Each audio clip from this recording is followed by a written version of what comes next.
right after they've had their visions, when all of them are realizing how disconnected they are from their own feelings and past and thoughts and how messed up they are, they're confronted with a normal family life.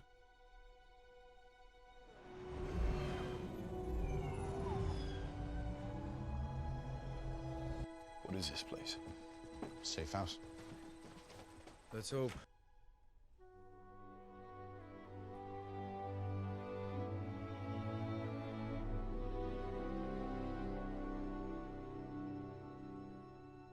Avengers Endgame is now out in theatres, so that gave me the opportunity to shamelessly rewatch the vast majority of MCU films. And during this rewatch, during my shameless rewatch of Age of Ultron, that farm sequence began to all the more stick out to me. In the screenwriting book story, it is stated that we never write a scene that is merely a flat, static display of exposition. Rather, we strive for this ideal to create a story design in which every scene is a minor, moderate, or major turning point. The farm sequence acts as the first major catalyst for the Avengers to question how they all function as a unit.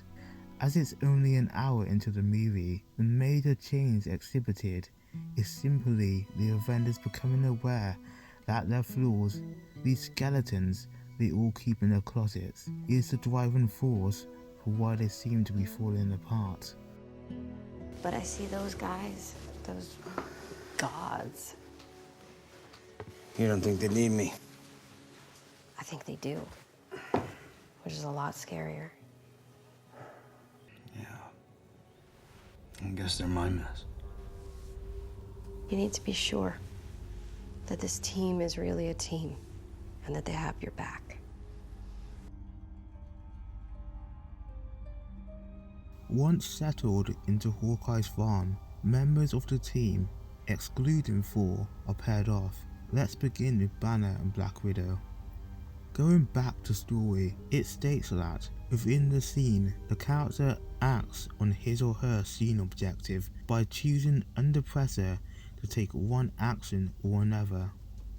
The effect of this is to create a reaction not expected by said character, which in turn transforms their outer fortunes or inner life from either positive or negative. In this scene, the pair open up about what they think their flaws are. The world just saw the Hulk, the real Hulk, for the first time. You know I have to leave. With Natasha putting forth how she doesn't believe she can truly be an Avenger. She doesn't believe she could be anything more than the assassin she was trained to be. They both feel like outcasts, as if they're the monsters of the group. This is the driving motivation for Natasha choosing to say, I'm running with you. If running's the plan, as far as you want. it's the personification of what it truly means to be an Avenger. The romance between Natasha and Banner shows that, despite their troubles, if they accept one another's flaws, then there's hope that they can work. This choice, however, only makes things worse for her. It isolates her more from Banner, leaving her as the lone monster. This interaction ends with Banner rejecting the idea of running away with her. As a team, we simply can't embrace that. So, at the end of the film, he ends up alone. They both end up alone, floating through space. The characters are multifaceted and they struggle and they are unlikely heroes and sort of reluctant heroes. This is like a family of people that, kind of get together and have these powers that act real normal in terms of how they react to each other, how they sit around, eat, drink, talk to each other, or have brotherly fights and this, that, and the other. Isn't that why we fight? So we can end the fight, so we can go home? Being able to embrace that and take it to an unexpected place, I think, is one of the first ideas Joss had on this film. If Banner and Natasha's interactions shows what happens when a pair can't fully embrace one another's flaws, then Steve's and Tony's presents the fallout that occurs when they can't even reach that stage. Earth's mightiest heroes pulled us apart like cotton candy. Seems like you walked away all right. I don't trust a guy without a dark side. Call me old-fashioned.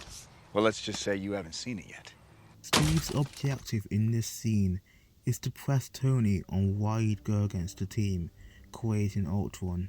In this sparks the argument. Tony can't be honest about his fears. And I'm the man who killed the Avengers. So I'm all dead, Nick. Felt it.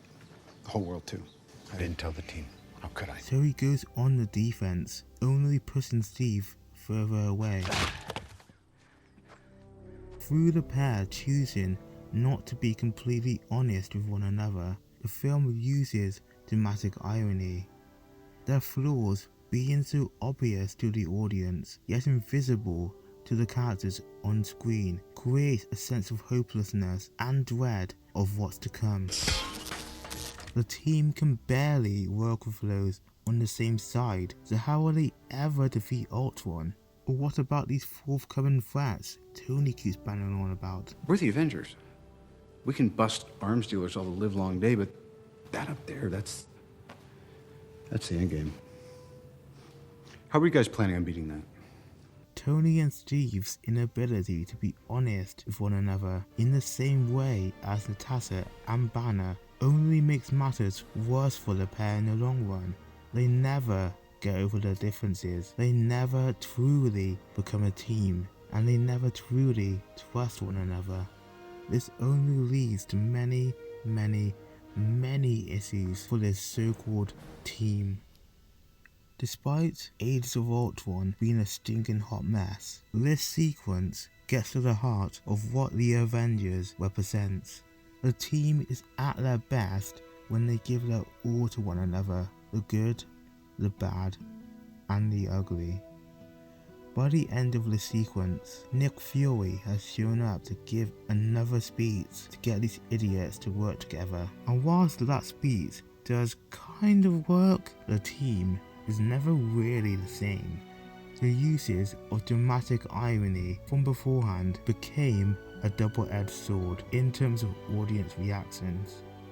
By the end of Age of Ultron, the audience should feel a sense of accomplishment for the Avengers as they've overcome their differences and united to defeat Ultron, but that accomplishment is short-lived. Tony is still hooked up on the greater good, and Banner can't live with himself as the Hulk. The film attempts to force the characters to change, but they don't. They're just not ready yet.